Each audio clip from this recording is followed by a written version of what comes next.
Welcome, dear listeners. Before we embark on this journey of stolen dreams and reclaimed horizons, if tales of quiet justice and self reclamation touch you, please like, subscribe, and share your city or country in the comments. It warms my heart to see where our stories travel. Now, settle in. Here's the story. The suitcase wheels scraped across the hallway tiles like impatient claws. Marissa, my only daughter, had been packing for days. Bikinis, sunscreen, wide-brimmed hats, laughter already bubbling in her voice. I sat in the armchair I'd reupholstered myself in 1998, watching her zip and unzip, phone in hand, booking extras. "Mom, you sure you don't want to come to the gate?" she asked, not really looking up. "It's just a quick flight to Cancun, all-inclusive, beachfront, kids club for the grandkids. Dad's covering most, but your travel fund gave us the final push." My travel fund. 30 years of overtime at the library, skipped coffees, no weekend getaways, so she could have dance recitals, college tuition, her wedding. I'd called it our someday trip. Paris, maybe Tuscany, a slow cruise along the Danube. She'd smiled politely when I showed her the brochures once. "Mom, you're not really built for long flights and cobblestones anymore. Better keep it safe in the bank." Last month, she'd asked to borrow from it. "Just a little boost for the family getaway. We'll pay you back, with interest, promise." $8,000, my entire vacation savings. I transferred it. She hugged me. "You're the best, Mom. We couldn't do this without you." Now the family, Marissa, her husband Jake, their 2 children, and my ex-husband playing fun grandpa, was flying to Mexico for 10 days.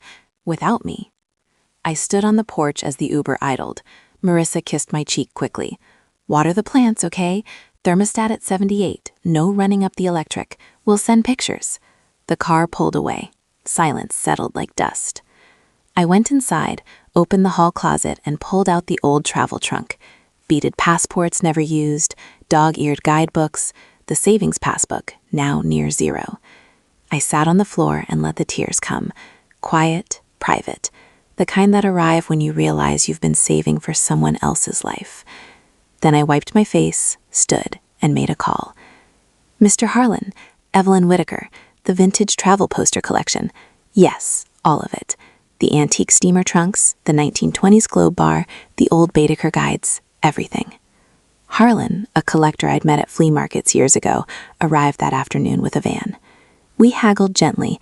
I was firm, using the same calm tone I'd used negotiating overdue book fines. He paid cash, $22,000. More than enough. I didn't stop. I called my old travel agent.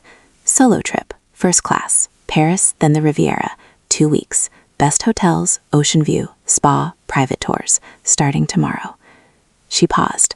"Evelyn, you've never—" "Exactly," I said. "It's time." I packed 1 carry-on, the nicest clothes I'd saved for special occasions that never arrived. Left the house spotless, prance watered, note on the fridge. "Gone traveling, don't wait up, Mom." First-class champagne tasted like permission. The city lights shrank below. For the first time in decades, the knot in my chest loosened. In Cancun, Marissa posted, "Turquoise waves, margaritas, family selfies. Best vacay ever, thanks to everyone's support. Heart." I didn't reply. I was sipping espresso on a Montmartre balcony, Eiffel Tower glowing at dusk. 10 days later, my phone lit with missed calls the moment I landed home. I ignored them, took a cab to a small beachfront condo I'd rented with leftover funds, my temporary home while I decided what came next. Marissa arrived furious, tan fading into red lines. "Mom, you sold the posters, the trunks? That was family history." I opened the door in a linen dress bought in Nice. "Coffee?" She stormed in. "Where's the money? You took the fund and, what, blew it on yourself?" "The fund was mine," I said calmly. "I used it for a vacation, my first real one." Her face twisted. "We thought you'd be more comfortable at home. You're 68, long flights, heat, and yet you used my savings for upgrades and spa days without inviting me." She faltered. "We were going to repay you." I showed my phone. New balance from sales plus interest, enough for Italy next spring. Then I opened the folder I'd found in her old room before leaving, emails about Mom's expenses and assisted living soon to free up house equity. She went pale. "That's not—" "It is," I said. "You plan to move me out after the trip, sell the house, split it." Silence stretched. I sipped coffee. So I took my things, my money, my time, and I traveled, alone. It was beautiful. Tears came. Mom, I didn't mean... You meant every part, I said softly. But I'm not angry anymore. I'm free. I handed her an envelope, a check for $2,000, your share of the sales. Consider it repayment. She stared. You're cutting me out? No, I said. I'm letting you live yours, without mine to lean on. She left quietly. Now I sit on my rented balcony, waves rolling in. New passport full of stamps. Apartment booked in the city for next month. Italy in spring. The house? I might sell it, or keep it. My choice. Freedom doesn't always taste like champagne. Sometimes it tastes like salt air after years of being told you're too old to breathe it. That is the story, dear listeners. When family trips become exclusion, the best journey is the one you book for yourself. What do you think? Did Evelyn reclaim too much, or just enough? Have you ever been left behind on a family adventure? Share below, your city too. If this moved you, like, subscribe, share. More roads ahead. With love and Wonderlist. See you next time.